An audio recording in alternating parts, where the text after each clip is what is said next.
आणि ह्याच्या बाबतीत इन्व्हेस्टिगेशन झालं पाहिजे।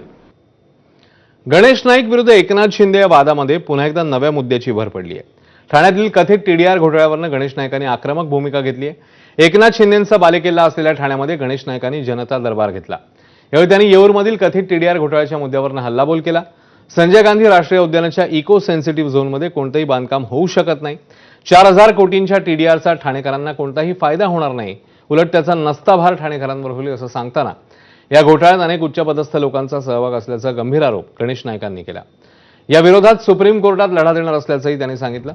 नगरविकास मंत्री एकनाथ शिंदेंकडे नाईकांनी अप्रत्यक्षरित्या बोट दाखवलं। त्यामुळे भविष्यामध्ये हा वाद नेमका कोणत्या टोकाला जातो पाहणं महत्त्वाचं आहे। ज्या ठाणे महानगरपालिकेच्या नागरिकांना ज्या जागेचा वापरच होणार नाही, पूर्वी खुली हवा ती पूर्वी पण मिळत होती, ज्याचा वापरच होणार नाही अशा जागेकरता ठाण्याच्या लोकांनी या टीडीआर म्हणजे काय, क्षेत्रफळ वाढणार म्हणजे फ्लॅट वाढणार म्हणजे लोकसंख्या वाढणार। मग ठाण्याच्या जनतेने हा भार का सहन करावा? कुठेतरी आपल्याला काहीतरी पाहिजे म्हणून नको ती नाटकं करून अशा प्रकारची यंत्रणा राबवणं हे उचित नाही। आता करणारे करते करविते कोण आहेत मला नाही माहिती। आता तुम्ही पत्रकार बांधव, तुम्ही जागृत आहात, तुम्ही शोधा आणि ज्याचं बिल असेल त्याला स्टिकर लावून टाका।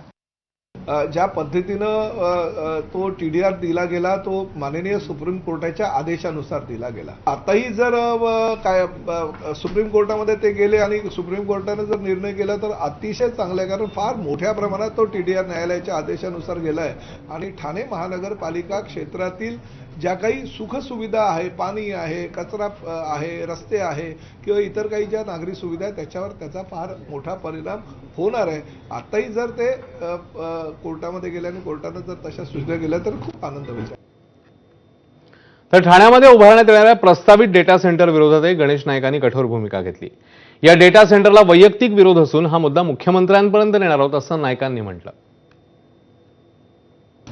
डेटा सेंटर पाहिजे, माननीय पंतप्रधान नरेंद्र मोदीजींची इच्छा आहे, परंतु नागरी वस्तीमध्ये तो नागरिकांच्या जीवनाला बाधकच होईल असं माझं मत आहे। पण हे माझं व्यक्तिगत मत आहे आणि म्हणून त्यांचं दिलेलं निवेदन माननीय मुख्यमंत्री महोदयांच्या मी निदर्शनात आणून त्यांच्या व्यथाकथा मांड आणि मी त्यांना सांगितले की शेवटी नुसते प्रशासकीय यंत्रणेकडून किंवा पॉलिटिकल अँगलने तुम्ही प्रयत्न करतानाच त्या ठिकाणी न्यायालयामध्ये सुद्धा जाण्याची भूमिका त्यांनी घेतली पाहिजे। विषय ॲमेझॉनचा होता। त्यांना जेव्हा पत्र दिलं तेव्हा त्यांनी स्वतःच कबूल केलं की हे अतिशय चुकीची गोष्ट आहे आणि एका हायपरस्केल डेटा सेंटरबद्दल त्यांना कंप्लीट माहिती होती, कारण की नवी मुंबईमध्ये असे डेटा सेंटर बनत आहेत। त्यामुळे त्यांनी स्पष्ट सांगितलं की जो हमिंग साऊंड आहे, जो हीट जनरेट होणार आहे, हे प्रॉब्लेम आहेत आणि खरंच तर हे शहराच्या बाहेर 10-15 किलोमीटरवरच घेऊन जायला पाहिजे। त्याचवेळी ठाण्यातील परिवहन विभागाच्या कार्यक्रमाकडे भाजप नेत्यांनी पाठ फिरवल्याचं पाहायला मिळालेलं। यानंतर आता यावरून आरोप प्रत्यारोप पाहायला मिळत आहे। आपल्याला कार्यक्रमाचं निमंत्रणच दिलं गेलं नाही असा दावा गणेश नाईकांनी केलाय। त्याला शिवसेनेने उत्तर दिलंय। प्रमुख अतिथी असलेले निमंत्रित गणेश नाईक, माधुरी मिसाळ गैरहजर राहिले, तर भाजपचे स्थानिक आमदार निरंजन डावखरे, संजय केळकर, माधवी नाईक यांचं नाव कार्यक्रम पत्रिकेमध्ये असतानाही त्यांनी कार्यक्रमाकडे पाठ फिरवल्याचं चित्र पाहायला मिळालं। मला आमंत्रण आलं तर का नाही, म्हणजे निमंत्रण पत्रिकेमध्ये नाव आहे म्हणजे याचा अर्थ काय आमंत्रण पोचताच नाहीये। आता हे माझे दोन्ही पी आहेत, माझे ओएसडी आहेत, आम्हाला आमंत्रण नाही आलं। आणि दुसरे ठीक आहे, त्यात तो उत्तर भारतीयांचा तो काय रिक्षाचा काय म्हणजे त्याला प्रशस्त पद्धत देण्याचा ना, ठीक आहे, ते ठीक आहे, प्रोटोकॉल प्रमाणे सगळ्यांची नावं टाकावं लागतात, ऐकला का? आणि मला आमंत्रण, माझा राग पण नाही, मला काय ते मी तक्रार पण नाही करत।